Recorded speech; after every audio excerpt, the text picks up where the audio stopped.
જમ્મુ કાશ્મીરમાં થયેલ આતંકી હુમલા બાદ પ્રધાનમંત્રી નરેન્દ્ર મોદીનો કાનપુર પ્રવાસ રદ કરાયો. જમ્મુ અને કાશ્મીરમાં પહલગામ ખાતે થયેલા ભયાનક આતંકવાદી હુમલાના પગલે, જેમાં 28 નિર્દોષ લોકોના જીવ ગયા હતા, પ્રધાનમંત્રી નરેન્દ્ર મોદીએ ઉત્તર પ્રદેશના કાનપુર માટેનો તેમના નિર્ધારિત પ્રવાસ રદ કર્યો છે. આ પ્રવાસ 24 એપ્રિલ 2025ના રોજ યોજાવાનો હતો, જેમાં 20,000 કરોડથી વધુના વિકાસ પ્રોજેક્ટ્સના ઉદ્ઘાટન અને શિલાન્યાસનો સમાવેશ થતો હતો. પીડિતો અને તેમના પરિવારજનો માટે શ્રદ્ધાંજલિ તરીકે આ શોકના સમયગાળામાં કાનપુરમાં કોઈપણ ઉજવણી અથવા ઔપચારિક જાહેર કાર્યક્રમને મુલતવી રાખવાનો નિર્ણય લેવામાં આવ્યો છે. આ હુમલાએ સમગ્ર દેશને શોકમાં મૂક્યો છે.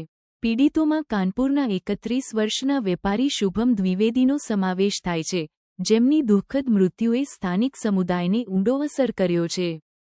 પ્રધાનમંત્રીએ સાઉદી અરબથી પરત ફર્યા બાદ રાષ્ટ્રીય સુરક્ષા સલાહકાર અજીત ડોભાલ અને અન્ય અધિકારીઓ સાથે ઉચ્ચસ્તરીય બેઠક યોજી હતી, જેથી પરિસ્થિતિ પર ચર્ચા કરી શકાય અને મજબૂત પ્રતિસાદ સુનિશ્ચિત કરી શકાય. કાનપુર પ્રવાસના બદલે પ્રધાનમંત્રી મોદી પંચાયતી રાજ દિવસ પર મધુબની, બિહાર ખાતે પૂર્વ નિર્ધારિત ઔપચારિક કાર્યક્રમમાં ભાગ લેશે.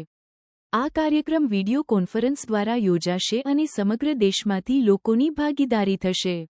પ્રધાનમંત્રીએ આ દુઃખદ પરિસ્થિતિનો સામનો કરવા માટે એકતા અને લચીલા પર ભાર મૂક્યો છે અને દેશને ખાતરી આપી છે કે આ હુમલાના જવાબદાર લોકોને ન્યાયના કટઘર સુધી લાવવામાં આવશે. આ ઘટનાએ રાષ્ટ્રીય સુરક્ષા અને આતંકવાદ સામે લડવા માટે વધારાના પગલાંની જરૂરિયાત અંગે ચર્ચાઓને ફરીથી જીવંત કરી છે.